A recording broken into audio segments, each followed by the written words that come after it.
waxaan iminkana u yeedhayaa aan doonayaa inay garabkayga soo fadhiisto Fadxiye Cabsiye si barnaamijkeena aynu guda galno.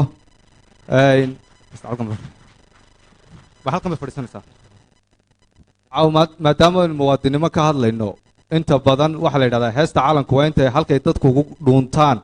ama ugu gabadaan muwaadininimada. marka dhowr qof oo halkan taagan oo heesta calankaadi lowday igu le ayaan arkaya. laakiin qorshahayga waxay tahay markay Fadxiye halkan stagekay soo fuushay inaan heesta calanka bilowno, dhammaanteedna aan diyaar u noqono heesta calanka.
Fadxiye waan soo dhaweynayaa inay agteeda soo fadhiistaan baan kugu soo dhaweynayaa. kole barnaamijkan waa iska bilaabanaynaa. intiina badanna Fadxiye waa istaqaanaa, laakiin waxaan jecelahay intaanay Fadxiye hawsha gelin inaan wax yar ka taabto taariikhdeeda nololeed. saa wada ogsoontiin Fadxiye waxa weeyahay waa qof inaga dhashay laakiin ku nool dhulka Maraykanka. waa qof Soomaali Maraykan ah, filim sameeyo ah, alife ah, qoro sheekooyinka inta badan aad kala socotaan social media-da. Fadxiye waxay samaysaa filmaantay samaysaa. filimkeedii ugu horreeyeyna waxaa la yidhaahdaa Riyadii Jabtay ama Broken Dreams, oo ah taxane ama filim ka hadlaya dhibaatada ama khatarta ay leedahay dhalinyarta Maraykanka ku nool in la foof habaabiyo ama maskaxda laga xado si ay ugu biiraan argixisada. sidoo kale Fadxiye waxay samaysay filim kaloo la yidhaahdo Lobby oo noqonaya sidaan filayo inuu yahay meel kulan kaasoo ka hadlaya saaxiibtinimada iyo kala duwanaanshaha dhaqanka. Fadxiye sidoo kale waxay soo saartay sanadkii 2014 waxay soo saartay graphic novel. waa sheeko farshaxan la yidhaah lana magac baxday Nabad Dhisaha Qarsoon ama aan la daadin, The Imperceptible Peacemaker, oo lagu daabacay madasha ama meesha Creative Space. Fadxiye waxay ka soo shaqaysay waxyaabo fara badan bay soo qabatay, laakiin waxyaabahan doonayna xuso waxaa ka mid ah inay ka soo shaqaysay The Twin Cities PBS, halkaas oo ay daadihisay barnaamijyo iyo dokumentariyo fara badan. Fadxiye waxay ka mid tahay aasaasayaasha mashruuca loo yaqaano La Cuntee Muslimiinta Maraykanka, oo loogu talagalay in la isku soo dhaweeyo ama la isku soo dhaweeyo oo kalgacal iyo muxbo laga dhex abuuro dadka muslimiinta Maraykanka degan iyo dadkay la degan yihiin, iyaga oo la wadaagaya ama casho ama qado ama quraac. Fadxiye waa hooyo korisay 2 hablood oo qurux badan. sheekada inta ka hadhayna iyadaa ku dari doonta, laakiin intaa waxaan ugu talagalay inay idin biiriso intaa ka taqaanaan. Fadxiyena aynu ugu darto wixii kale ay noo hayso. kole mawduuciina cawaalkasta ka aragtaano wadaniyad baan ka hadlaynaa. marka farxiyaan ku soo dhaweynaya farxiyo waxaan siiyay waqti fiican baan siinaya maadaama weyn madashan iyo ayada lagu magac daray marka waqti uma qabanayo laakiin waan soo wada sheekaysano waan soo ognahay marka farxiyaan ku soo dhaweynaya aad iyo aad baad mahadsantahay walaal marka hore bismillaahi raxmaani raxiim salaamu calaykum dhammaantiin waxaan marka hore u mahad celinayaa oo sharaf weyn horta waxa iya in ay soo casumeen groupka dhalinyarada ah ee Inspire Group codkuna way iga xidhan yahay 10 cashaan joogay waddanko 10kii cisho maan fadhiisan markaan daalana waxaan ahay dadka codku ka xidhmo markii horena anigu awalba cod weynaa marka waan codkayga haddaad ka dhadhansataan culays aad iyo aad bay u mahadsan yihiin Inspire Group runtii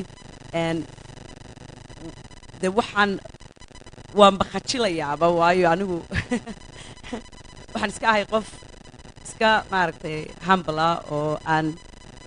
inaan ajladaha ka soo daba hadlo xagga Soomaalida markay noqoto runtii waan la hadlaa dadka ajnabiga jaamacadaha la iga cusmaa konferensyada la iga cusmaa laakiin Soomaali inta leeg u malayn maayo inaan hor fadhiistay marka Inspire Group aad bay ugu mahadsan tahay sida sharafta leh ee ay soo dhaweeyeen ee lama filaanka ahayd aad baan ugu faraxsanahay inaan imaado dalka maantana caawanaan halkan idinla fadhiyo waxaan jeclahay inaan kayga dadka wax soo qorta meehi because maadaama aan ahay de qof maaragtay sheekeeya ama sheeka xariir waxa la yiraahdo jecel waxaan jeclahay dadku inaan soo kayga laakiin ay dadku iyagu markaa aanu de isweydaarsano waxyaabo badan oo waxa jira anigu aanan soo koobi karin ee aad idinku haddii lahaydmo aad markaan hadalkayga dhammaysto wixii dhiman dee idinku aad dareentaan inaad weydiin kartaan hana iga xishoonina markaan dadka ajnabiga la hadlayo waxaan ku yidhaahdaa nothing is off the table maaragtay ka waan dhowahay horta cudurdaar baan samaysanayaa anigu siyaasiyad ma ihi mana ihi waxaan bartay arrimaha bulshada ma ihi de sociologist ma ihi science nama baran inkastoo aan isu haysto inaan ahay maaragtay an informed citizen of the world qof dee maaragtay la socotaa xaaladaha kala duwan ee adduunka iyo wax walba oo ka dhacaya adduunka hadday siyaasad tahay iyo hadday maaragtay xaalado kaleba tahay arrimaha bulshada laakiin waan iska yara ilaaliyaa arrimaha siyaasadaha iyo la xidhiidha laakiinse maadaama aan dee dalkayga yimi waan jeclahay waanan xiisaynayaa aynu caawa ka wada sheekaysano waxyaabaha ku saabsan siyaabaha aynu u horumarin karno waddankeenna ama dhallinyarada Soomaaliyeed dhallinyarada ila Soomaali waynu wada nahay sensitive nahay iga noqonina waddanka waxaan ka tegay iyadoo Soomaali la wada yahay marka waanan garanayaa waanan ogahay oo dee kolley xasaasiyad iyo waxbaa iska yara jira laakiin ha la isu dulqaato samirkana ha la badiyo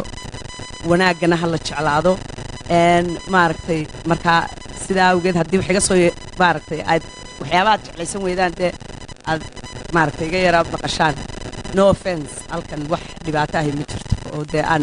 idinka isleeyahay maaragtay I'm not trying inaan ka hadlo maaragtay dee waxyaaba aydan interest ku ahayna ma idan halkan igu yeedhin marka markii aan dhulka ka tegay runtii dee waxay ahayd markii dadku waddanku Soomaali weyn la qabtay waana yaraa runtii 7th grade baan ahaa markaan waddanka ka tegay almost waxaan maqnaa hadeerto 30 sannadood taasina da'daydii bay iga sheegaysaa wiyo talaa waa sheekadan ka arkay Soomaalidu waxay ku odhanayaan inaan baabay wuxuu doonaya inuu wax iga qoro markaasuu yidhi markaasuu ku yidhi walaal iisoo xad barto iisoo gudbi hadhowto markuu isoo gudbiyey sheekadu waxay ka dhamaan weyday wixii cabsiye oo ah gabadh da'yar wixii intaan tirtiray aan dib u celiyay isagii gabadh da'yar ama inan da'yar ama qofkaasi aqoonyahankiina waxay noqotay wax la iska boobo oo qof kale uu iska sheegto dee dadkuna aqoonyahan ma wada aha oo dee aqoonyahan lababa sidaynu isticmaal sidaynu u naqaaniyo sidaa adduunka u yaqaanaa wax aada kul marka I am not an expert maaragtay on anything. I'm just a very simple human being. Qof iska simple baan iska ahay welina maalin walbana isku dayda inaan wax korursado ama wax barto marka dee idinkoo kale uniga soo qaado meelaha iska jecel inay dadka la wadaagto waxyaabo qalbigooda godla waxyaabaha igu kalifayna waan idiin sheegi doonaa markii horta ugu horreysay aan waddanka ka tegay aan tegay Maraykan waxaan xusuustaa subax ayaa waxaan soo kacay habeen baa waxaa inan yar baa qof dilay habeenkii iyadoo la raadinayo ayaan oo newska laga sheegay oo leeyahay mayd baa halkaa laga helay qofkii dilay baa la raadinayaa qofkii arkayo ama garanayo sheekadaa wax ka ogo arrintaa wax ka ogo soo gudbi habeenkii dee ingiriisna maan aqoonin taasa laakiin dee waa lay turjumayey habeenkii waanu seexanay subaxii waxaanu soo toostay inankii wax dilay oo la qabtay qofkii soo sheegayna wuxuu ahaa aabbihi aad iyo aad bay arrintaas iga yaabisay waayo dee maan adag meel maaragtay waxaan ku koray waddan dee iyo dhaqan aan dadku qofkooda wax kastoo uu sameeyo aanay sheegin weliba haddii la doono la dhoofiyo ama lala cararo ama haddii la doono dee dadkii uu soo dilay iyo dhibaatadii uu geystay dadkii victimskii ama dadkii la waxyeeleeyey looba xoog sheegtaba haddii la doono oo wax yaroo si yar lagu xallin karayey markaa dhibaatooyin badan ayaa ka timaado runtii aad iyo aad bay ii taabatay arrintaasi oo aan ugu qeyrooday waxay soo xusuusay waxyaabaha igu kalifay waxyaabaha la yidhahdo sheeko jacayl waayo eeyaday hooyada gashay loo kuu naxariiso ayaa waxay ahayd qof aada u sheeko yaqaan oo sheeko xariira markaan yaraa markaa waxaan ahaa wax yaroo yara kuusanoo timo badanna waan lahaayo injirtaa aada ii geli jirtay aad baan u guin jiray waan dhidid badnaayo injirtu igamaba bixi jirin marka ayeeyada ilow kuu naxariiso saaxiibna waanu hayn ayeeyaday intay dhabteeda igu jiifiso habar hindi bay ciyaalku igu yeedhi jireen timo badnida marka intay dhabteeda igu jiifiso ilow kuu naxariiso ayay intay madaxa ii dugto injirtana iga disho bay way noo sheekayn jirtay way idinku adag tahay qof la injir baan lahaan jiray soo maha marka waxay ka sheekayn jirtay had iyo jeer colaadaha maaragtay sokeeye anigana dhulbaantii habar jecla iska kay dhalay waad iska garanaan dagaalku joogtu iska ahaa had iyo jeer weliba reer hagarna waa ii reerayeeyo ayeeyaday reer hagar bahayd iloo ku naxariiso marka waxay had iyo jeer iiga sheeg just I like inaa hayla yaabina because anagu meeshan dee kuna koray kuna bartay siyaabaha wax loo sheego waxaan ku koray waxaan ka bartay in qofku uu daacad ka noqdo taariikhdiisa iyo oo markaa waxyaabahaasi ay yihiin waxyaabaha dadka dee soo jiita waayo it's very important qofku inuu maaragtay dee aad ka dhex aragtid naftaada qofka aad wax ka maqlaysa marka iyadii way ii sheekayn jirtayoo way noo sheekayn jirtay annagoo badanoo waxay samayn jirtay markaa waxyaabo yaab le bay ka sheekayn jirto sida qof ay wax isu yihiin bay egeysaayo miyey dabadeed dad soo laayay oo aniga waan yaabi jiray dee dadkuna dadkooda way asturaan haddii jeer annagaa geesiya qoladayadaa ugu sidata annagaa ugu mudan annagaa ugu qurqurux badan wax waliba waa qolo waliba qoladeeda ayay dee iyo dadkeeday bishaa moogtahay marka waxaan dareemi jiray waxaan arki jiray anigoo ooyaya qof aanan weligay arag oo weligay maqlin waayo waxay isgeyn jirtay meeshii dhibaatadu ka dhacday waxaan is arki jiray anigoo kabihii gashan qofkii victimka ahaa ama qofkii dhibaatada loo geystay taasina waxay tustay markaa in haddii dadka Soomaaliyeed ay daacad isu noqon lahaayeenoo ay kooda xun soo qaban lahaayeen oo ay wax ka sheegi ay farta ku fiiqi lahaayeen maaragtay qofkooda qaxarka badan ama qofkooda dhibta geysta dadka kale reeraha kale iyo qolyaha kalena ay daacad maaragtay ka yihiin sheekadooda ilaa qolo waliba iyadun baa isqadarisee in markaa muxubbadu badan lahaydoo waxaan empathyga ama sympathyga la yidhaahdaa uu inagu badan lahaa dhaqankeennana kuma badnaa qof waliba isagunbaa isu arkay inuu isagu kalaga garan yahay kalagu xadgudban yahay waxyaabahaasoo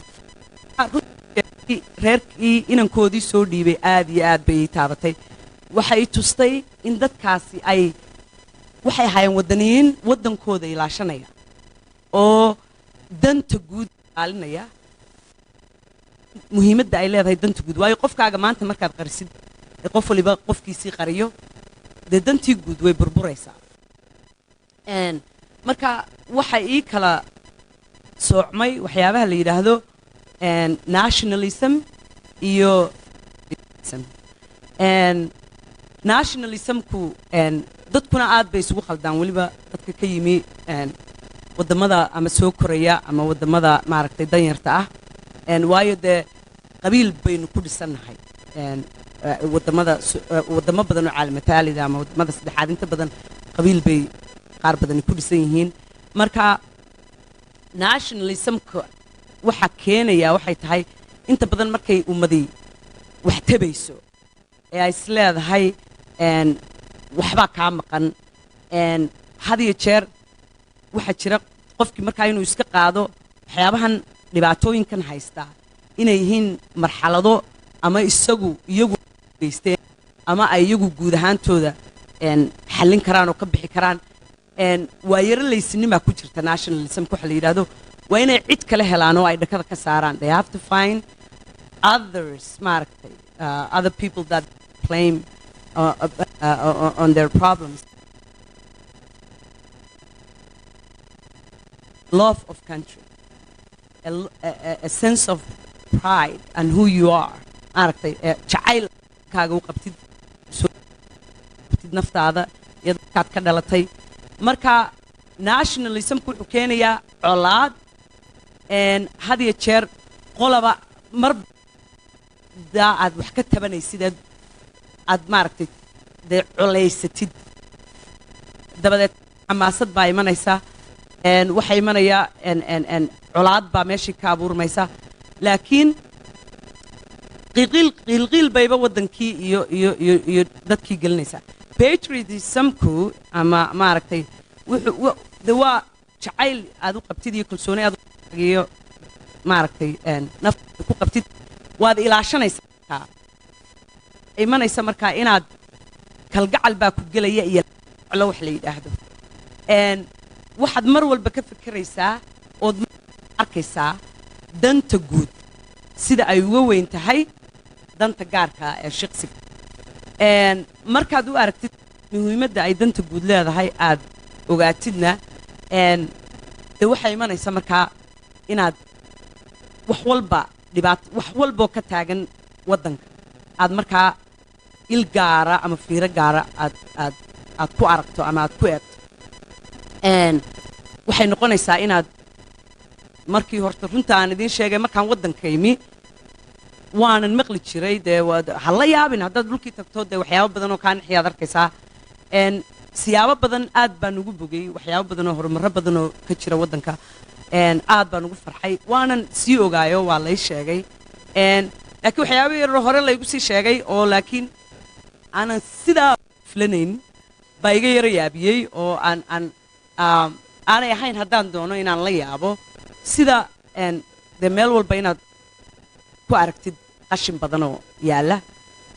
waddooyinkiioo extremely rough ah waxa inawey markaa ii muuqatay walaashay baanu isla caalaynay walaashay raxma halkaa joogta baanu dhul badan isla marnay waxaan arkaa mar kasta markaan arko qof dhulka wax ku tuuraya alla ka daa alla ii dhiib aniga markaasay dadku dee gacantii baaba iska baratay inay saa iska tidhaahdaba cidiba damba kama laha saasunbaa waxaan leeyihi dee yaad u tuuraysaa waan ka yaabay moogtahay because waxyaaba waxaa jira waxna dan baa keenta oo dee weeye waddankii waddanaan ictiraaf haysan investment badan haysan horumarradu gaadhay waa horumarro in badan dadka shacabka ahi ay runtii dadaal ay keeneen oo ay gaadhsiiyeen waayo dee dawladdii wixii ay qaban karaysay waa wax iska kooban laakiin haddana waxaa jira waxyaabo badan oo dadku hadday dalkooda jecel yihiin lexajeclona ay ka hayso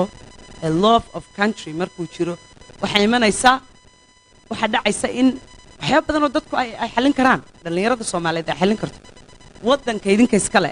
boqolkiiba 75 waa dhallinyaro 30 jir ka yar waa mustaqbalkiinnii waa dalkiinni hadda waddamadaa hore u maray dhallinyaradii waxay ka hadlayaan waxyaabahan la yidhahdo global warming oo kale de waxay leeyihin dadkii hore dee waad soo cunteen wixiinnii annagaad doonaysaan inaad nooga tagtaan mustaqbal burbursan iyo dhibaatooyin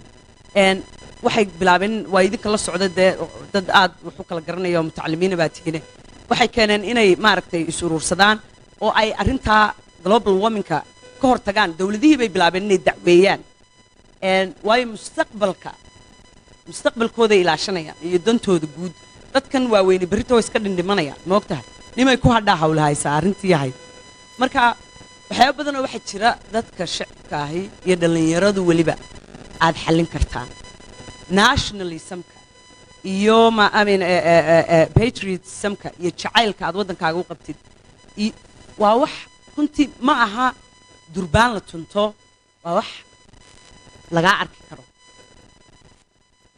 waxyaabahan ka yaabay cooyo de markay dadku ka hadlaan maanta oo dhan diintiibaa sidana diintiibaa dee diintu waa inay naga muuqataa number one waxa weeyaan anugu dadka hadii jir waxaan isku dilaxnaa diinta waynu baranay waa run laakiin soo maaha falkeedii inuu inaga muuqdo number one waxa ka ah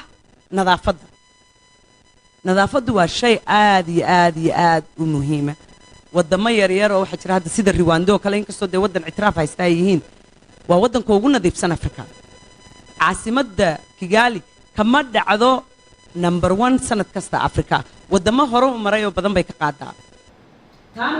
waxaa sameynaya waa dadkii dhallinyaradii qof hadduu qashin tuuro qofkii ka dambeeyey baa dafay marka waxa weeyaan waxyaabo badan oo aynu inagu samaysan karno oo muraayadii weeyaan waa wejigeennii dhulku waa wejigeennii in laygu yidhaahdo Borley maanta wiil baa isha wuxuu yidhi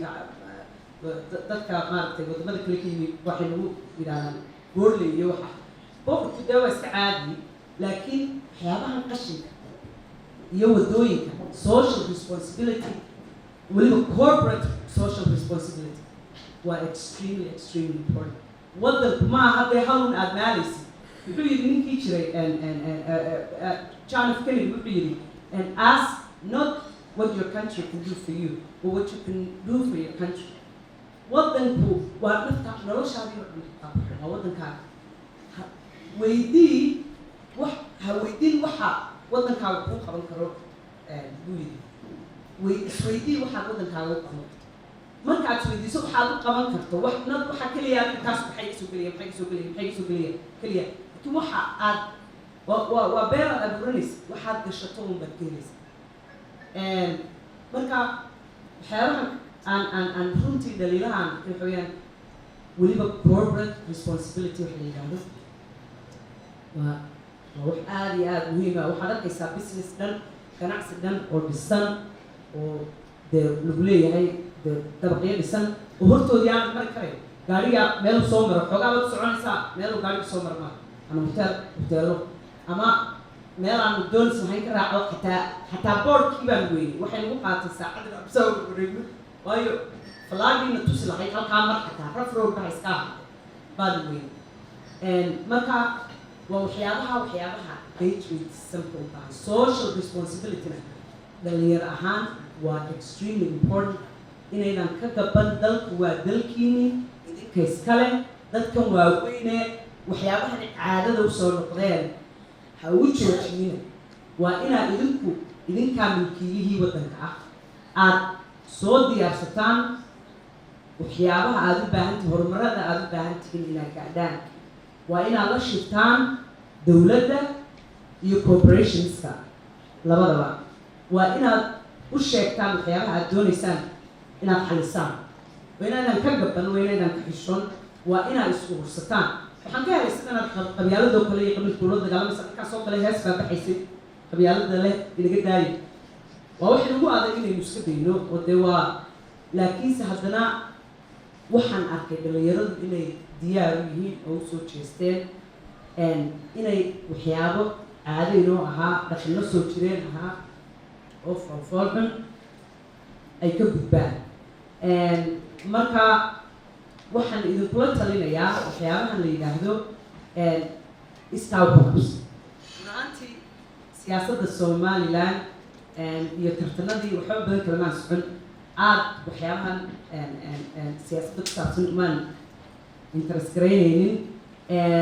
waddankan joogo ha laakiin somaliland aad mar dhowrkii weekba mar baan waxyaaba yaryar meelo ka yara akriyey waxyaabaha aad qabeynahaynka waddanka haysta aan runtii aada ugu qushuucay waxay ahayd markii aan maqlay iskaaw ku qabso dhalinyarada in loo sameynayo aada iyo aad baan ugu bogay arrintaa waayo national service waa must haddii ayna kama maaranaba waa in markaa dhalinyaradu intay isurursadaan aada qorshe dejisataan sidii aad wax kalemaha sii joogeene intaad isdiiwaan gelisaan policy aad ku qasabtaan dowladdu inay idiin samayso policy ama sharciyeyn ah in iskaa ku qabsadaa la fuliyo waayo dadku marka hore way la fududahay waxyaabaha uu qofku doonayo inuu dhammaystiro ama uu sameeyo laakiin hadhoobay arrintu maaragtay adkaataa oo dee marka hawshii ciiddaa ka badan tahay priority bay kala yeelanaysaa laakiin idinkaa laydinka baahan yahay in waxyaabaha aragtidiina u fiican horumarkiina u fiican himiladiina u fiican aada hiigsanaysaan waxaasoo dhan idinkoon cidna u joojinaynin idinka inay priority idin haato number one waxa aan idinkula talinayaa run ahaantii oo aan idinku guubaabinayaa oo aan weliba doonayaa inaan idinka caawiyo waxa weeyaan sidii aad wejigeed waa hargeysa for example de waa caasimadii waxa weeyaan waa muraayadii waa maaragtay waddanka laga eegay waa wejigaagu kula barya tagaa bay soomaalidu tiraahda iyo hugaagu waa kula barya tagaa in aad intaad qorshe dejisataan iskaa ku qabso laydin shaqeeyo oo markaa la diiwaangelin la bilaabo dhalinyarada weliba aan shaqooyinka haynin iskuullada tegin loo sameeyo barnaamij ay magaalada kaga ururiyaan qashinka oo kale muxuu ahaa dhalooyinkan bacahan meel walba qabsaday oo kale raalnayga ahaada haddaan idinku fogaanayo laakiinse dee inaynu wax kala faa'iidaysanaynu u baahannahay maanta cidna kama qarsoona horumarka ay somaliland gaadhay iyo guulaha ay gaadhay waddan yaroo soo koraya oo aan waxba badan haynin laakiin inta idinka dhimanna waa waxyaabo aad idinku samaysan kartaan oo gaadhi kartaan fadlan waan idin baryayaa aad saa leedihiin ee dhulka ku tuuraysaan ka daaya dembi oo waad ogtihiin diiniyan waa xaaraan dhulka waa inaad qunyar ku socotaa loo baahan yahay oo inaad nadaafisaa loo baahan yahay oo inaad qashinka ka gurtaa loo baahan yahay ma haddii sidan arrintu kusii socoto wayna baktiinayaaba haddii roob badanna yimaado waa in aad hagaajisataan nadiifsataan aad ka soo qaadaan dhulka iyo waddooyinka inuu yahay gurigiina dhexdiisii sidaad gurigaaga u nadiifin lahayd waa inaad u nadiifisaa waa in la ganaaxaa dadka qashinka bannaanada ku quba waa in kamarada meel kasta lagu sameeyaa waa inaad idinku fulisaan dhalinyaro idinka idin taallaa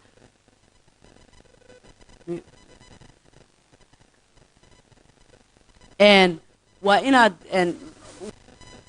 corporationka waa in laga qaadaa lacag corporate kasta ama company kastaaba ganacsi kastaaba waa inuu hortiisa dhisaa oo sanduulo ku dhisaa shicibku waa inay guryaha waaweyn degani waa inay lacag bixiyaan oo waddooyinka guryaha gelaya la dhisaa marka waxaasoo dhan waa waxaad fulin kartaan waxyaabaha idinka dhiman ee aanay dowladdu taag weynu haynin iyaduna sharciyeyntiibay idinku taageeraysaa iyo wixii ay idinku dari karto idinkuna hindisihii iyo himiladii ayaad la imanaysaan waddankaa aan joogno de inkastoo aanan barbar dhigaynin halkan waxa weeye qof kastaaba wuxuu isku tallaalay in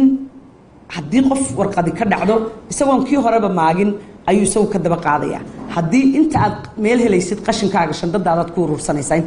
intaad meel la helaysid quruxdaadii baad ilaashanaysaa nin la yidhaahdo xamse yuusuf oo caddaan oo muslimay beri hore ayaa diinta dee maaragtay si weyn u qeexay wuxuu yidhi markaan diinta islaamka u fiirsaday micnaheeduba waxa weeyaan wax walba oo qurux badan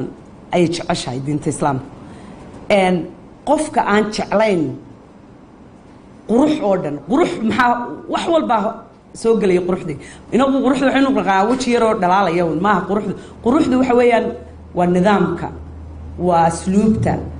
waa nadaafadda waa qunyar hadalka waa kalgacalka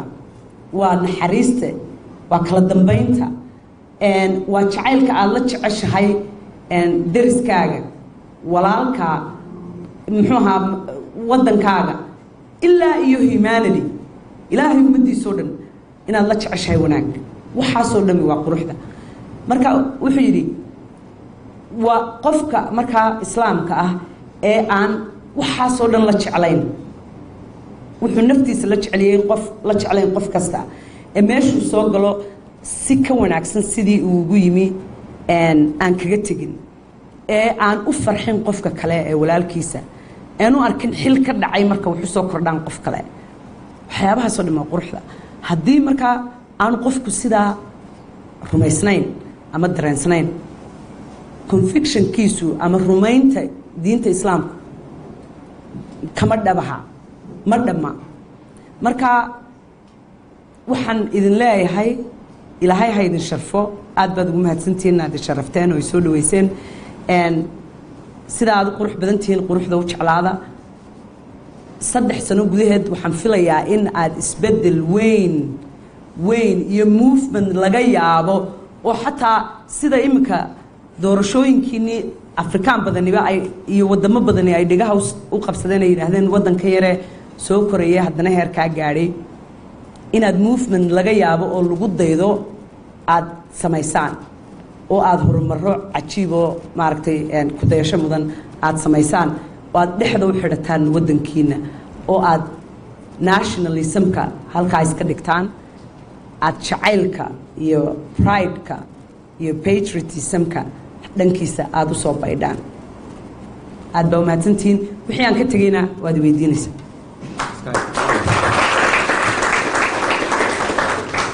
بسم الله الرحمن الرحيم تبعي أدو ما سنتهاي runtii waqtigeedna waa halkii aad u tahay waxdoo intaan xaggan u wareejin inaan dhowr su'aalada koobiyo kale waxaadna quruxdii jacaylkaadna caawa laakiin quruxdii jacayl dad badan ay caawa usoo tahay kale maaha waxkaadna quruxdii jacayl waddoonka caawa wax kala saartay wadaniyadda inkastoo laba erayo ingiriisi ay yihiin laakiin marka soomaali laga hadlayo qofku daraa nationalismku maxay kuonaya wadaniyad haddaad patriotism abeediisana wadaniyad ku oranayo laakiin waxaan doonayaa kaalintana ku jirta sheeko qorista ama sheeko ali sidoo kale waxay dad badan joogaan waddanka somaliland ama sheekooyin qoraan ama alifaad ay ku hawlan yihiin oo waxay dooda ku leedahay in jacaylka iyo quruxda ay soo saaraan su-aashii koowaad waa kaa maxay ku leedahay dooday ku leedahay waxay sheekadu laba xasuustaa sheekaa soo qaatay markaad soo gelisay jamanaanta nabus single story waxaan doonay bal inaad yara fiiriso dooriteed bay sheeko la alifa ama loo qoraa ay ku leedahay in la bixiro jacayl ama quruxda kale aad baad mahadsantahay waa su-aal aad iyo aad u wanaagsan waxaa jirta gabadh qoraayahoo magaceeda ma kare magaceedu had iyo jeer waan ku carab la-aadaa laakiin de waxyaaba badan bay qortay adaa aidhe maqashii waxaa la yidhahdaa waa gabadha afrikaana waa Nigerian sumaanaanta nafuusi ha Nigeria u dhalatay markaa waa qoraa aad iyo aad u weyn qoraaladeeda bugaagteeda filimaan laga sameeyey sida half of the yellow sun marka waxay ka hadlaysay waxay tiri markii aan Maraykan bay u timi Yale University bay u timi inay wax ka barato marka anoo yar bay waxay tiri waxaan bilaabay inaan by the time aan laba jir ahaa waxbaan akhrin jiray a brilliant mind dadka la yiraahdo naturalistka ilaahay siiyey talentku siiyey maaragtay inay wax qorto ama inay sheekooyin akhrisato inay de riyooyin bay lahayd iyadoo xataa laba jira marka waxay tiri waxaan maqli jiruun sheekooyin hadii jira dadka ka maqashido qofkaasi qabiilkaas uu dhasho qabiil yar oo daciif oo kale oo waxba ma haystaan waa dan yar ama qofkaasi magaaladaas ay degaano waa dad iska waa dad xun oo kale oo ama waa dad dagaal badan oo waxyaabo cad caynkaas marka waxay u bixisay the danger of a single story khatarta ay leedahay storyga kaliya ahi ama markay wax ku hormaraan waxay ahayd maxay ahayd ninkii jiray muxuu ahaa kii la oran jiray magaciisii laawe daadii baa igu soo yara baxaysay raaligaada wuxuu ahaa waxaa jirta maahmaha ingiriisi oo tidhaahda a lie travels across the world before the truth gets the chance to put its pants on beentu waddanka oo dhan bay martaa dee inta ay runtu isleedahay surwaalkaagii gasho oo ka gaadh iyadu already way soo wareegto way soo laabatayba inaguna maxay reer koonfurkuna waxay yidhaahdaan been fakatay runimo gaadho marka waa stereotypingka waxa ay ka hadlaysaa marka waxay tihi markii aan imi Maraykan jaamacaddii timi bay dhalinyaradii la shiraysay oo dhan waxay yidhahdaan allah adigu wow smart baa tahay waad qurux badan tahay oo waa maxay Afrikaad ka timid this was a long time ago 30 years ago waxay tihi marka waxaan anna waan yaabay tiriyo markii aan korayay waxaan arki jiray un sheekooyin the princesses iyo kings iyo dad wada qurux badan iyo ka hadlaya dad wada waxaysta iyo dad wada de wax bartay iyo markaan imi aniguna isla yaab isla diid baa dhacay iyaguna way qaadan waayeen anigii inaan ahay qof wax kala garanaysa wax baratay reer ladan ka timi brilliant oo de maskax leh oo cilmiyan dhisan anna waanu qaadan waayey in waddankani dee dad badan oo dayacani ay joogaan ama gaajoonaya ay jiraan oo habeenkii aan helinba waxay maaragtay saddexda waqti helin marka waxay ka hadashay waxa lagu soo casubay TED Talks marka title-ku wuxuu ahaa the danger of a single story khatarta ay leedahay sheekada kaligeeda baxda ama lagu tolaa inaga hadda marka laynaga fikiro de maadaama Afrika oo dhan ba ka soo qaad marka laga fikiro waxa kaliya dadka madaxooda ku soo dhacaa waa gaajo waa dagaal waa dayac waa balambal oo dhan that's not the whole truth waa in runa baa ku jirta laakiin sheekadoo dhan dee maaha taana waxa keenaya inaynaan inagu sheekadeena qorin oo aynan maaragtay sheekada had iyo jeer waxa qora storytelling waa about power whoever has the power tells the best story about themselves sheegiddu ama qoritaanku literature-ka waxa la yidhaahdo waa awoodda cidda leh uun markaa ee lacagta haysata ayaa markaa waxay samaynaysaa sheekooyinka ugu fiican ayay naftooda ka sheegaan taasaa dabadeetana u hana qaada oo wejigaas gooniya laba weji baa jira midna waa ka dibadda u baxaya sheeko waa ta dibadda u baxaysa midna waa ta localka gudaha waa lagaga sheekaynayaa dhibaatooyinka jira ta dibadda u baxaysana waa qurxinuun Maraykan oo kale hadda markaad eegto dadku waxay haystaan dad wada dhergay ilaahun baa xaalo qaar badan oo Maraykan tagay baa idinku jira dee waad ogtihiin reality-ga 20 milyan oo homeless baa jira gaajoonaya baa jira maqadaama dhergaana baa jira laakiin dadka waxa lagu quflay himilo ah the American dream wax la yiraahdo the American dream waxa weeyaan qof walbaba waxa laga dhaadhiciyay dadkii haddaad wax barato haddaad dadaasho haddaad hindise yeelato haddaad ilaaliso naftaada oo aanad sharciga dhibaato u geysan intaasoo dhan haddaad samaysid waa hubaal inaad gaadhaysid horumarka aad doonaysid ee tiigsanaysid, you will reach your American dream. That's not necessarily true. Ma wada aharno. inaan asxaabnahay wuxuu yidhi intay nagu qufleen ayaa weli waxaad is leedahay xataa Kanada dad ka yimaado Kanadiyan oo caddaan oo u dhashay Kanada ayaa intay Maraykan yimaadaan waxa ku quflanay u imanayaan the American dream. waxaan u tagayaa Maraykanna American dream-kayga aniguna gaadho. saad u leedahay gaadh American dream-ka ayay naftu kaaga baxaysa aad u ordaysid. laakiinse de waa beentii fakatay runi ma gaadho. marka waxaynu u baahannahay horta aad baan u faraxsanahay in dhalinyaro badani bilowday inay wax qorto oo maaragtay literature-kii ay jeclaadeen. waxaynu u baahannahay marka ma aha inaynu meel kaliya wax ka qorno. gabadh baa beri waxay igu tiri aan saaxiibnahay oo u timi training inay samayso halkan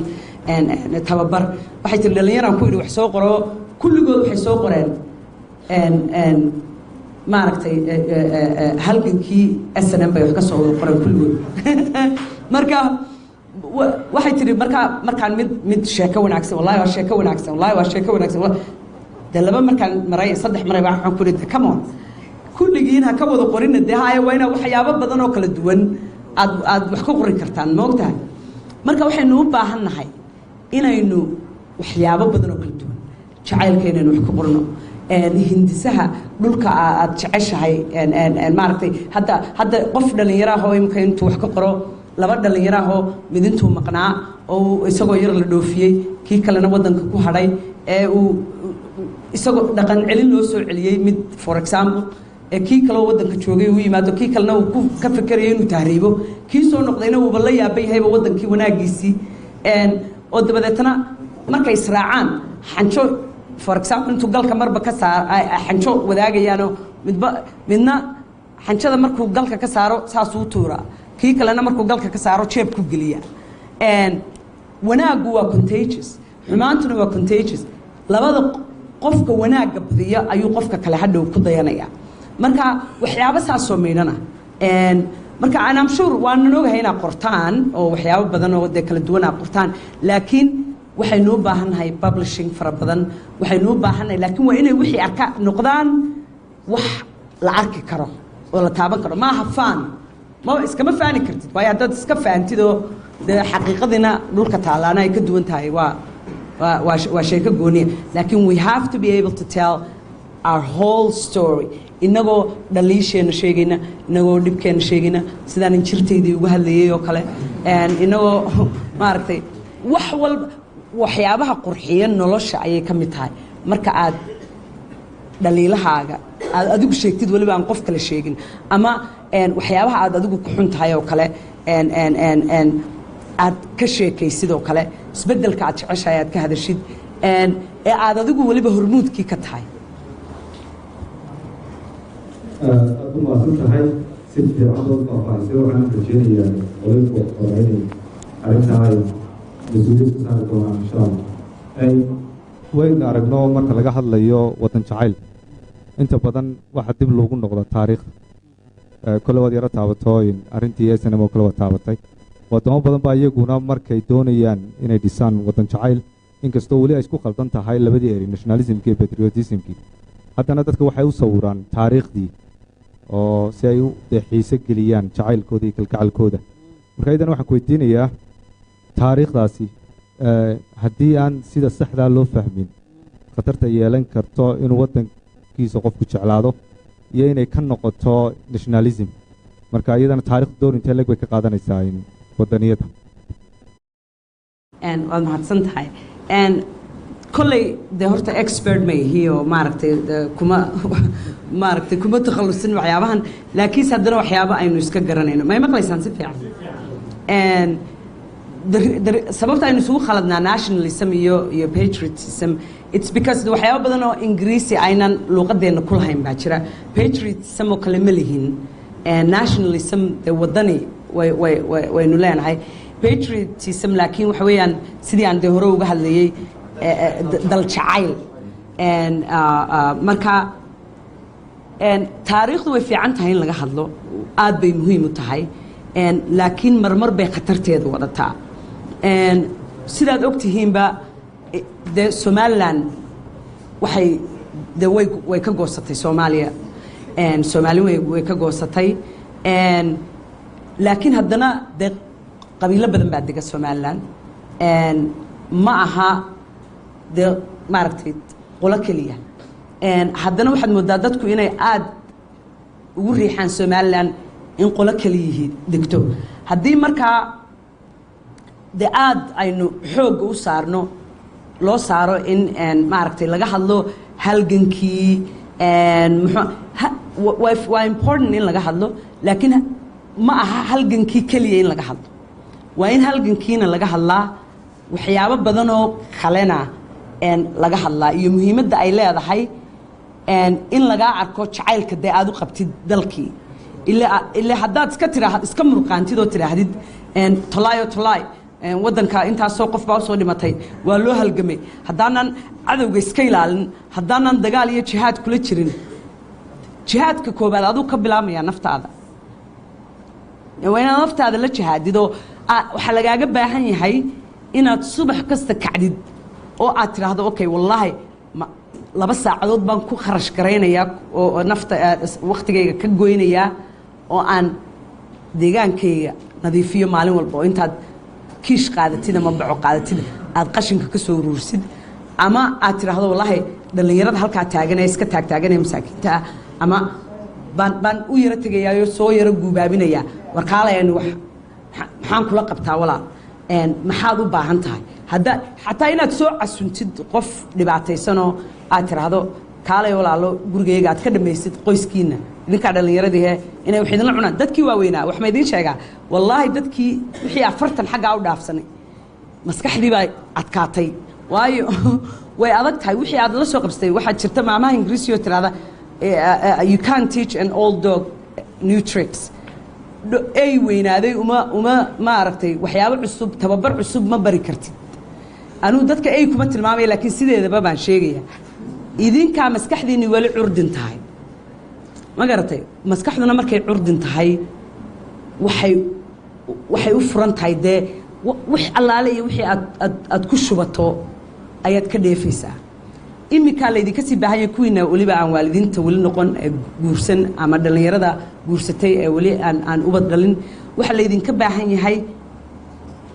wixii aad ubadkiina ku shubi lahaydeen maskaxdaa yaree curdinkee soo koraysa waayo wax walba oo aad ilmahaaga ku shubato ayaad ka helaysaa waxaa laga yaabaa adiga dee dadkaa waaweyn ee idinka 40-neeyada ka weyn baa idin dhalayoo inaanay idinku soo shubin waxyaabaha aan ka hadlayo laakiin idinkuu noqonayaa kuwii ku shubi lahaa jiilalka soo socda waxyaabo badan oo wanaagsan oo dhiirigeliya wax aan jacayl iyo kalgacal aan lagu gaadhin guul aan lagu gaadhina xumaan lagumaba gaadho absolutely laguma gaadho marka waa inaynu kala saarnaa labada dad wada dhashay baynu nahay si kastoo somaliland ay maaragtay u go'do waxa weeyaan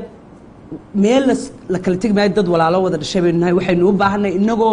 kalgacalkeennii iyo jacaylkeennii iyo wada dhalashadii ile doqon baa mooday in la kala tegey la kala guuray haddii laysku yaro xumaadee adigoo dalkaagii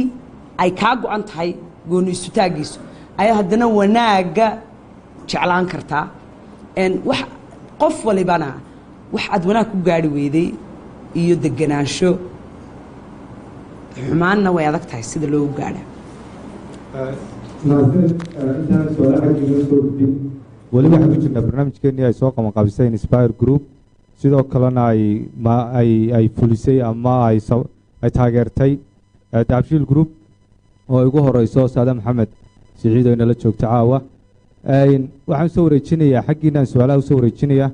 laakiin waxaan ka afeefanayaa su-aaluhu inay noqdaan su-aalo toos ah wixii mahadcelina wixii taariikha ana ay dhaafasaano idin hayo caawo u gudbinaya fadxiya laakiin qof kastaba su-aal baan siinaynaa su-aasha ha weydiiyo kolley xilli dambeyn joognaa marka waqtigana haynaloo ilaaliyo mayka waxaan dhiibayaa khaalid baan u dhiibayaa ama cadnaan markaa 3 su-aalood baan israacinaynaa markaa qofka su-aal hayaa gacanta hay taago mise si fiican baa loo dhargooca way inankaa dambe fadxiya way ku mahadsantahay barnaamijka iyo informationka aad nala wadaagtay as a storyteller markaad qof novelist tahay hadii jeer waxaad la dhiil garaysaa arrimo dad kala duwan sensitive ay yihiin for example marka laga hadlayo nation building oo kale stories cid walba narrative gaaray promote garaysaa iyo wadda hadii jeer ay soo gudbiyaan in yar ka fogee afka walaalkaa sucaad ma marka hadii jeer markaad novelist tahay ee story qoraysid storygina divisive yahay sideed u xalisaa dilemadaasoo kale oo sometimes ishiigii for example Somaliland oo kale process hadii jeer other inaa jira marka haddii Somaliland nahay others baa jira otherskaas marka waa enemy marka as a novelist sideed u approach garaysaa arrimahaasoo kale bismillahi raxmaani raxiim waa la maqlayaa soo ma farxiyo waxaan ugu mahadnaqayaa sida qurxoon ee qiimaha leh ay nagu soo jeedisay barnaamijka su-aal ma kicin laakiin waxaan doonayaa inaan laba erey ku darso mid baraarujin tahay midna waxay tahay ku darsi barnaamijka farxiyo waxay sheegtay in ka dhalinyaro ahaan waddan jacaylka iyo dal jacaylka marka la sheegayo in la isku tago oo si samafala loo shaqeeyo baraarujinta koobanan jeedina waxay tahay waxaa jira oo farxiyana u yaro sheegaya dhammaanteen aynu ognahay inay jiro dhalinyar badan oo isku tagtay iskood si ay wax u qabtaan oo ay tusaale kooban ka tahay inay qabtaan barnaamijyo gaar ahaan barnaamij imika waxaa jira la dhaa maalinta wadajirka ee waxqabadka dhalinyarta somalilan oo 19 bil kasta lagu qabto wax arrin mutadawacnimo oo looga dan leeyahay in qaranka jamhuuriyadda somalilan iyo guud ahaanba dalkeena somalilan lixdiisa gobolba laga qabto la wanaajiyo kii weli waa jiraa waana socdaa xoojin badan oo aan lisugu tago inagoo ka barnaamijkan oo dhalinyarta imika joogta iyo inta kale daawanaysaaba ay nagala qayb qaadato oo aynu wadno uunbaa taas waxa weeye baraarujin kooban midhan doonayaan ku dara waxa weeye markaynu sheegayno in qofku waddanku jeclaysto oo noqdo waxa waddanku ka go'an yahay waxaa loo baahan yahay in qofkii barto waddaniyadiina shayga lagu baran karaa waxa weeye dadkiina iskuulladii tusaalahaan lagu dhigo civic education waxa la idhaahdo oo waddaniyadii qayb ka noqoto iyo deegaankii taasna kuma jirto guud ahaanba waxbarashadeena somalilan lagu dhigto iyo iskuullada taasna inay wasaaradda waxbarashada iyo guud ahaanba inta kale qasaysa ku darto ma halka ka soo jeedin waad mahadsantihi aad baad mahadsantahay comment qurux badan bismillahi raxmaan raxiim horta marka hore waan u mahadnaqayaa fatxiya sida quruxda badan ay wadiyaniyadda noogu sharaxday laakiin waxaan weydiinayaa fatxiya maadaama ay qurbo joog tahay annagu aanu nahay dhallinyaradii ku soo kortay waddanka doonaysana in waddankoogii ay horumar ka dhaliso qurbo joogto had iyo jeer waxay noola yimaadaan iyagu inay ay idhaahdaan waddankii qabsada wax ka qabsada laakiin iyagii namay liidhar garayn oo namay odhan halkaasi iyo waxaasaa loo baahanyay keliyaata markay yimaadaan fooqiyo dhistaan maxay noo liidhar garayn waayna odhan lahayn waayeen haddaad dhallinyartii tihiin waxaa qabsada xashiishka halkaa ka gura waxaa samaysta maxaad inagu haddaad qurbo joogta tihiin mid keliya atun intuu imaado uu idhaahdo dhallinyaradan waxaa uu qabanayaa taasina qabsada bal intaasaan fadxiyo weydiinaya insha allahu tacaala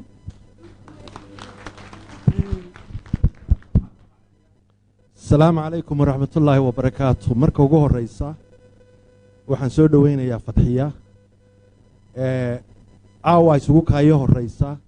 laakiin waxaan ka mid ahay fahanskeeda kilibyo badan oo ay soo gelisay internetka iyaan daawaday marka fahanskaan ka mid ahay aad baan ku soo dhoweynayaa su-aal maaha laakiin waxaan naaxinayaa hadal yaroo ay tidhi fadxiye nationalism iyo patriotism had iyo goor waa la isku khaldaa laakiin innaga marxaladeennu waabay ka duwan tahay kuwa kale had iyo goor haddaad nationalismka aragtid waxay dhalisaa dagaal iyo aafo dagaalkii labaad kii bolkanska waxaasoo dhani nationalism bay ka dhasheen laakiin waxaa jirta innaga laynkaa kala saaraya patriotismku ma jiro waayo innaga utin iyo colaad iyo wax fara badan oo aan laga heshiin soomaali identitygii hore yaa jira sidaa daraaddeed patriotismkeenna qayb weyn oo nationalism yaa ku jirta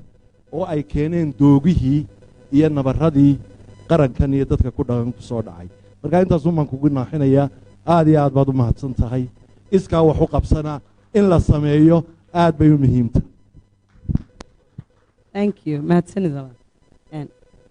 waa tahay su-aashii hore waxay ahayd okay qoraa ahaan sideebaad loo xallin karaa amaad u xallisaa waxyaabaha xasaasiga horta runtii way adag tahayoo waa sida dee aan sheegay waa markaad wax qorto laba waxbaa dhacay weliba aad soomaalina tahay way adkaanaysaa inaad fine line wax la yidhaahdo ku socotaa si kastoo aad isugu daydo waxaan xusuustaa anigoo aan arrimo siyaasadeed ka hadlin intii aan social media soo dhigdhigayey ayaan berigii dhaweyda doorashadii subax intaan soo kacay baan waxaan arkay biixi iyo saddexdii musharaxee cararayey mise murashax baad tidhaahdaan ee cararayey madaxweynenimadu cararayo aad moodaba inay dhexdays haystaanoo wada lugaynayo tallaabsi qurux badanna aad moodo inay ku socdaan aad iyo aad bay ii taabatay subax intaan soo kacay Facebook baan ka arkay waanba muraaqoodayo aniguna maadaama aan dee qof wax qora ahay waan iska ilaaliyaa waxyaabaha maaragtay aan isleeyahay waxay keenaysaa aba dee waa lagu ataagaraynaya soomaalidiina dagaal baaba ka soo hadhayba ummaddii soomaaliyeed meel walbay joogaan sanadka maanta waxa iigu dagaal yar dadka reer somalilan run ahaantii wallahi bille anigoo sidaa isu ilaaliya oo maaragtay haddana labada waxaan dhahdaa waxba maaha hadday doonaan iyagu ha ku xagxagteene bal dadka kale iska ilaali marka waxaan video yar baan sameeyo aan ka hadlayaan leeyahay wallahi aad baan ugu faraxsanahay dee sida quruxda badan ee raggii tartamayey waddamada aan la yidhaahdo horumar weyn baanu gaadhnay colaaddu way iska joogto ilaa iyo doorashada laga baxo iyaguna maalintii doorashada lafteedii bay dee wada qoslayeen oo wada farxayeen marka somalilan baan u hambaliyeeyey aad baa laysoo meelo badan layga soo canaantay laakiin de waxaan ka hadlay qofka iigu dudaya aniga de waad garanaysaa dhafoortaabashaa meesha imanaysa dadka qaar baa iska kaa odhanaya fiqi tolkii kama janno tago iyo waxyaabahaan ridiculous moogta dee tolkay keliyana ma laha somalilan marka waxaan de marmarka qaarkood horta waa inaad bareedhaayo haddaanad bareedhin oo odhanin wallahi wixii dhacayaabaha ka dhaceena de wax micnala sheegi maysid waa inaad wixii aad is leedahay waa muhiim in la maqlo ama in la ogaado ama in la barto you have to bite the bullet maaragtay you have to kama maarmayso inaad birta qaniito tiraahdo wixii ka dhacayaabaa ka dhaceena waan odhanayaa ama waan samaynayaa haddaad dee qoraata ila shaqadaadu qoraa ahaan had iyo jeer waa isbedel doon baa tahay waa inaad soo bandhigtaa waxyaaba badan oo controversial ah ama aynu inagu nidhaa ama dee laga xishoodo ama dadku saas ka qabaan waa muhiim inaad ka hadashid hadhowto runta xaqiiqada iska imanaysaayo markaad dhinac walba mar walba adigu aad xaqa ku taagan tahay dadku way iska fahmayaan marka waa inaad adkaataa ta labaadna waxa weeyaan qurba joogtu maxay noogu sheegi waayeen waxqabsi ilaan dabaqyo waaweyn intay dhistaan bay de iska aamusaano gabadh baa beri waxay igu tidhi waxaan ku yidhi filim baan doonaya inaan somalilan kusoo sameeyo markaasaan waxaan laba dhallinyaraahoo dhaqan celis loo geeyeyo waxaasoo markaasay odhanayaan wallaahi waddanka waa inaynu samafal ugu shaqaynaayo waan maqlaa had iyo jeer maaragtay meel walba soomaaliya muxua ilaa masar dadka tagaa qashinkaasun baa laga complain garaynayaa somalilan etoobiya ha la sii kala qashin badnaado laakiin dadku had iyo jeer qashinkaasay ka complain garayaan moogta dadka dibadaha ka yimid dadka iyaga isxariifinayaan moogta meelaha dad dhulkoodii hagaajistay intaanu tagnay baanu waxanu ismoodnaa moogta inaanu anaguna la leenahay inkastoo run ahaantii aan anigu ilaahay baa igaga sarreeya weliba ilaa iyo intaan xijaabtay weligeyna saasaan ahaa laakiin intaan xijaabtay si istusnimaa baan weliba u sameeyaa wadooyinka intaan maro baan xabadda qashinee taalla ka ururiya waayo waxaan ogahay muslin ahaan siday dadku noo arkaan mahadsantiin muslin ahaan waxaa naloo arkaa dad qariiba shandadahoodii u xidhxidhan yihiin inay doonaan inay hoosta ka plant gareeyaan ama wax abaabulaan inay wax qarxiyaan ama wax dhibaan mooyaane aan wax kale waddanka doonayn inay kusoo kordhiyaan anna markaa waxaan jecelahay aniga carruurtaydu hablahaygu intaanu israacno ayaanu qashinka wixii aanu meelaha ku aragno ka ururinaa dadku waxoo noo dad baa hoonka noo yeedhiya qaar baa sawira naga qaata markaa waxaan tusaa in aniguba halkan investment baan ku leeyahay waa waddankaygii nabad buu siiyey soo dhaweyn buu siiyey waxbaan ku bartay waxbaan ka qabsaday wadamo badanoo muslimaan ii ogolayn intaa aan diin la wadaago kuwa aan diir la wadaagaan ii ogolayn intaa marka waxa weeyaan gabadhii markaan u sheegay aan ku yidhi saasan sameyn waxaan ahay qashinka ururiyo dhallinyaradii baa lagu dayanaya movement baa bilaabmayo waa kacbay igu tiri oo waxay ku odhanayaan qashinkeede qashinkaad sheegaysaa waa maxay markaasoo ku yidhi dee soodinka igu yidhi waxyaabo badan baa u baahan in wax laga qabto markaasay tiri may dadku way xanaaqayaan haddaad saa tiraad waxaan ku yidhi de waaye haddaba waan iska daysanayaa intaydiyo qurba joog badani markaa waxay ka xishoodaan in la yidhaahdo istuskii xumaa ama istusadii baa isxariifinaysa imika intay timi ay doonaysa annaga inay wax noo sheegto ayna dhaliisho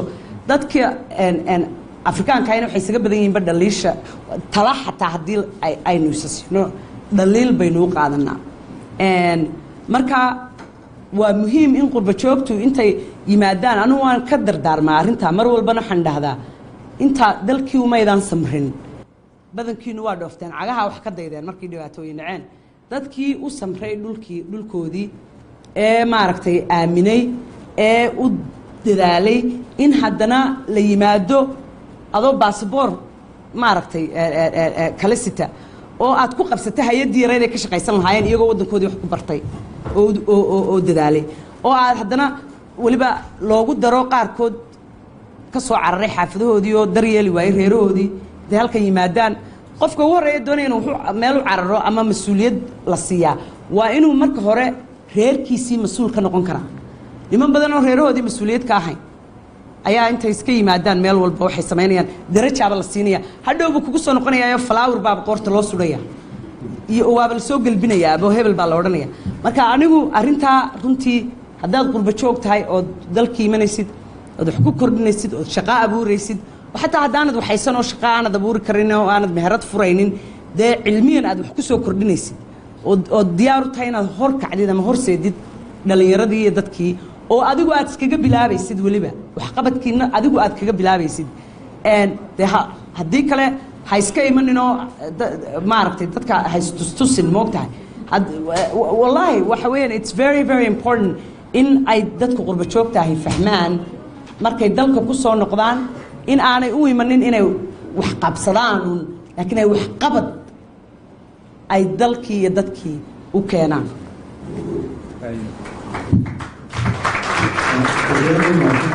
waxaan doonayaa inaan laba kalmadood siiyo martideena la joogta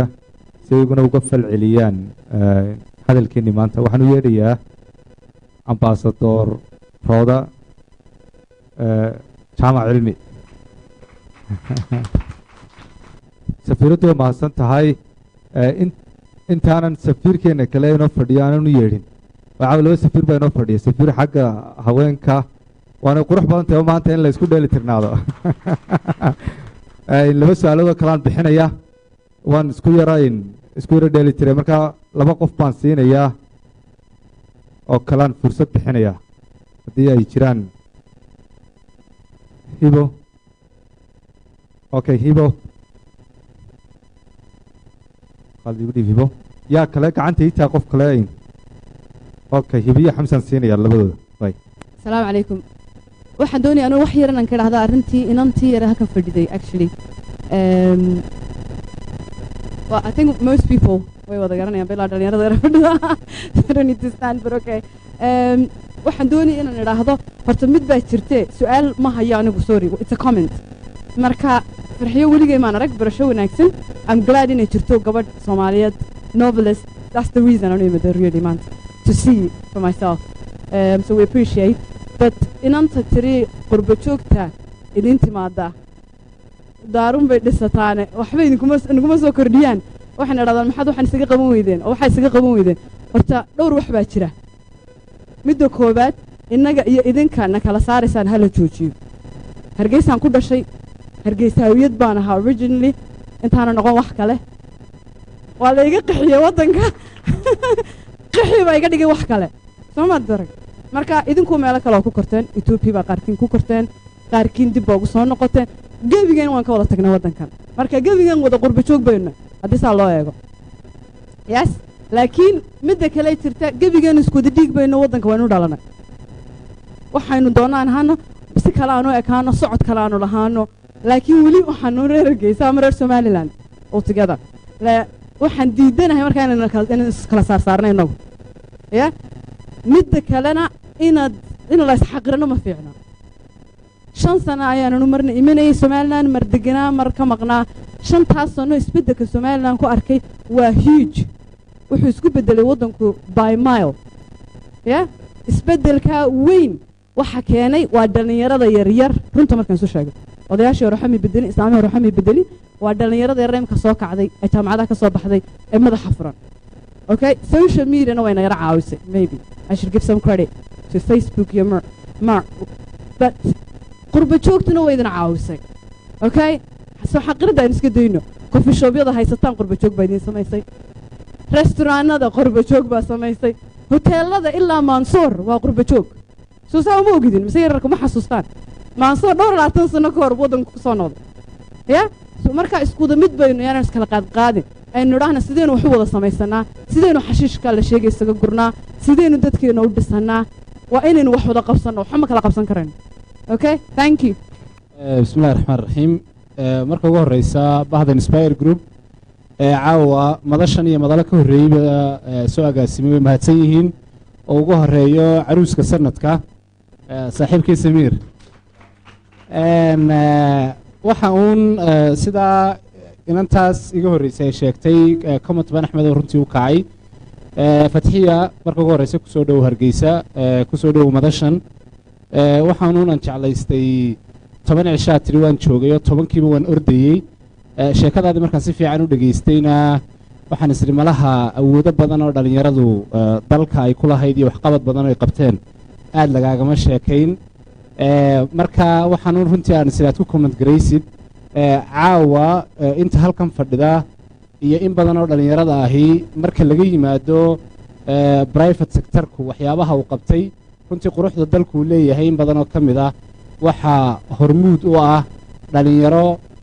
iska wax u qabsa ka shaqeysa iyagu isxilqaamay u dadaalay inay dalka runtii wax u qabtaan qashinka markii aad ka sheekeynaysay baa mar malaha tiimkii caawa Xamdi Maxamed Xuseen Cigaal iyo Khalid iyo dhowr qof baa ka jooga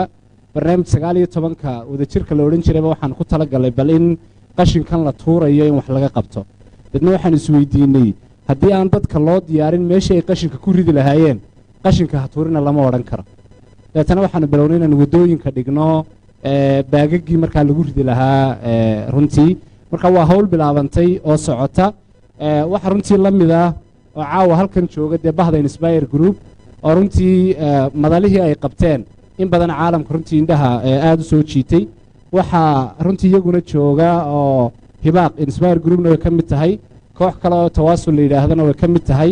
sanad walba runtii waqtiyada Ramadaanta waqtiyada dhaxanta waqtiyada dhibaatooyinka ay jiraan dhalinyarada aad u shaqeysay runtii waxa la mid ah live makers oo dhalinyaro iyaguna runtii goobaha agoomuhu ay ku jiraan aad u caawiyo aad uga shaqeeya waxa jira wiil dhalinyaro ah oo runtii fikrad abuuray la yiraahdo Raja Beer Geed Beer oo sanadka 2017 waxa ay beereen imse geed bay ahaayeen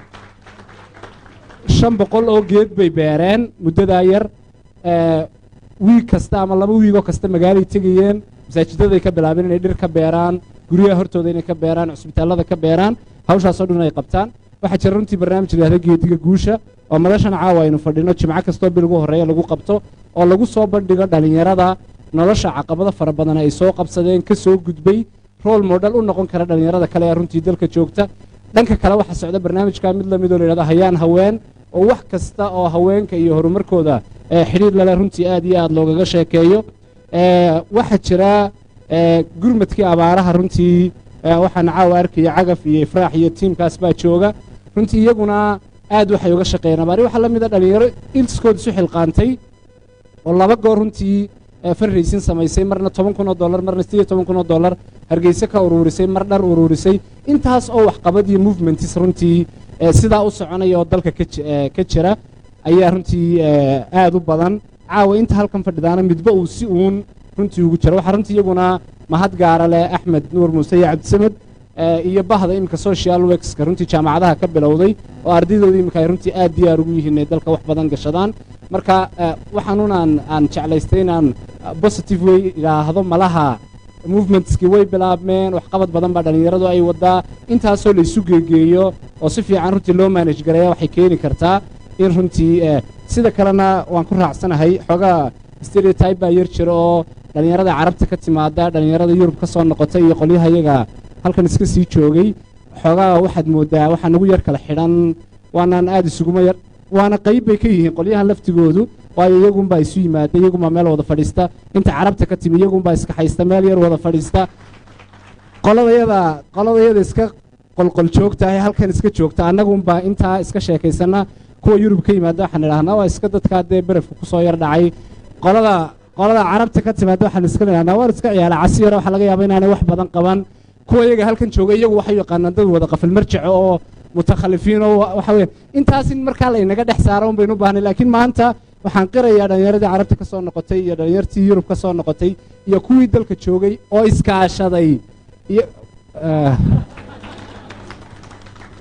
wareedha maraykanka howlmaanu yurub uun ahayn waay isku dar intaasoo markaa runtii iminka isu tagtay baa waxay bilaabeen dee maantaba runtii samiir iyo tiimkiisu meelo kala duwan iyagoo ka yimi iyo kuwii gudaha sii joogay oo isgarabsaday waa kuwa wanaagga badan qabtay marka waxaan ku leeyahay runtii dee way dhaqaaqday soo maaha aad baa umahadsantihiin su-aal umaahan u badneed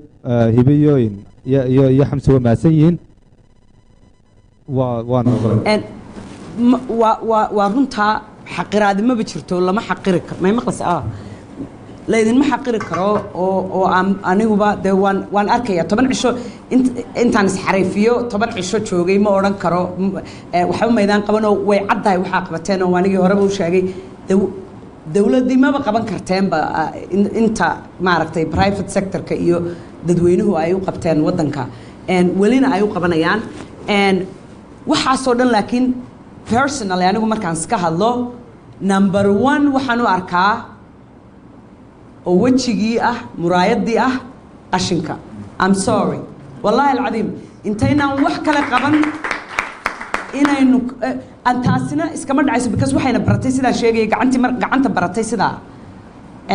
daaqadda sidaa de way ku adkaanaysaa inay qashin uruursato oo meel annagu baabuurtayada waxaanu dhex dhiganaa bac baa noo dhex taalla aanu qashinka iskaga uruurino bac baad sidaasoo kale u samayn kartaa aanu qashinka la iskaga uruurin karaa number 1 waxa ah in iska iman maayaan campaign in la sameeyo campaign markaa olole ah dhallinyarada inspire garaynaya dhallinyarada lagu guubaabinayo oo lagu baraarujinayo hayaay ka soo kacay oo kale this is the by far the most important step aynu baahnay inaynu samayno waayo waxa weeyaan caasimadii waa magaaladii muraayadii Somaliland weeye muraayadii diiniyan iyo maaragtay wadan ahaan midna pride-kaagii baa xitaa meel naaqusmaya waayo waxaad dareemaysaa dhallinyarada hadda dhalinyaro badan baa waxay sheegtaa waxa noogu wacan tahriibka markaanu aragno waddankayagiiyo sidaa u cawlan ama muxuu ahaa mid baa tahriibayo meel yar buu tegayaayo meel green abu saa isugu soo sawiraya iyo biyo anaaba ka mida kuwa oo ugu badan sababtaan u sameeyaana waxay tahay anigu dee horta dee in badanna waddankan waan ka maqnaa weligay nature-ka waan iska jeclaa iyo meesha qurux badan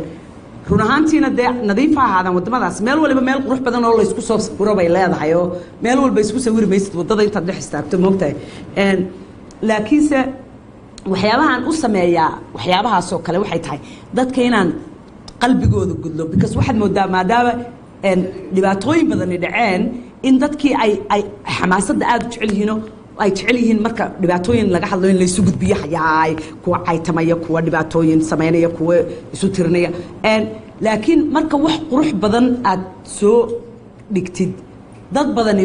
aad moodo inaanay xiisaynin waddamada aan joogno xataa soomaalidu meelaha ugu foolfoosh xun bay ka degaan runta haddaad doonaysid waxaad moodaa in shaydaan ku itixaamay wax foolxun iyo meel foolxun garan maysid waxa daba dhigay waxa weeyaan waa muhiim waxay u tahay meelaha quruxda badani qalbigaagay godlayaan oo naxariis bay kugu beerayaan oo jacayl bay kugu beerayaan waxaa ka dhacaysa waxaad arkaysaa adigoo wax iska jecel garan maysid waxaad jeceshahayna markaad quruxda aragtid waa heestii maandeeqe cishqi waa hawaaye sida haadka dowladda codka iga xune cishqi waa hawaaye sida haadka duulo codkii baa iga xidhmay adigoon waxaynin hamuu kugu bilaab sidii hogosha roobka aduunbay laacay marka waa quruxdu wejigaagu waa ka ugu importsan wax walba ka importsan waanan doonaya anigu inaan campaignka idinla galo inaynu clip samayno maaragtay aynu dhalinyarada kicino anamgana maaragtay waxaan diyaar u ahay inaan frontline-ka galo lacag ma haysto anigu arts baan ahay artskuna waa iska maaragtay dadka maaragtay muhindiska ahay waa iska faqiir meel walbay joogaan laakiin waxaanan sabool ka ahayn sida qalbiga dadka loo nugleeyo taasaanan sabool ka ahayn marka diyaar baanu ahay inaan qalbigiina nugleeyo barnaamijyo isugu kindubarido oo aan idin godlo aad u maasantahay barnaamijka caawda wuxuu ka mid ahaa carabintaas iyo in la isgodlo runtii dee sida xamsu sheegay waxaa fara badan baa la qabanaya laakiin sidai hadal ku bilowday fadxiyo waxaa loo baahan yahay waxa la qabanayo in laga dhex arko jacayl iyo qurux oo waddaniyadda waxaa la yidhahdaa waxa ugu horreeya waxa weye qofku virtuiska waddankiisu leeyahay kalgacal ka dhexeeya ayaa laga dhex arka marka haddii ay buur yar qurux badan waddankaa ku taallo kalgacalka kaa idinka dhexeeya adigee buurtaas inaad ku faanto ood soo gudbiso ayaa laga hadlaya laba qof baa inoo hadhay waan ogahay waqtigu iskuraya waxaan u yeedhayaa safiirkeenni baan u yeedhayaa ambasador axmed safiina isna falcelintiisa iyo aarahdiisa ayaan doonina inaan lo ka dhegaysano dhammaantiin waa idin mahad celinaa dee barnaamijyada dambe aan soo wadnana dee waa idinla socodsiinaynaa inspire group barnaamijkeeda laguma raago lagamana raago waa inoo xidhan yahay waxaan doonaya inaan aniguna mahad celiyo kumaan soo talagelin inaan meela ka hadlo si yar sibiq baan ku soo galay sibiqna inaan ku baxaan doonayay laakiin waa lay qabtay marka I am truly honored thank you so much Inspire Group aad iyo aad baa u mahadsantihiin intiinii kasoo qayb gashay oo dhan iyo kuwii sargareeyey iyo sado waanu 10 sano ka hor kulannay aad iyo aad baa u mahadsantihiin ilaahay ha idin sharfo rabbi ha idin jeclaado ha idin maaragtay xafido oo hayna wada xafido waa inoo iyo jacayl iyo nadaafad iyo dhul ururin iyo isu keenid iyo walaalnimo iyo jacayl waa kaas next time ka markaan imaado waxa weeyaan ka hadli mayno arrimahan oo arrimahani way isxaliyeenba waxaynu ka hadlaynaa jacaylka ayaynu ka hadlaynaa waynu heesaynaa waynu ciyaaraynaa waynu maasha allah nafisaynaa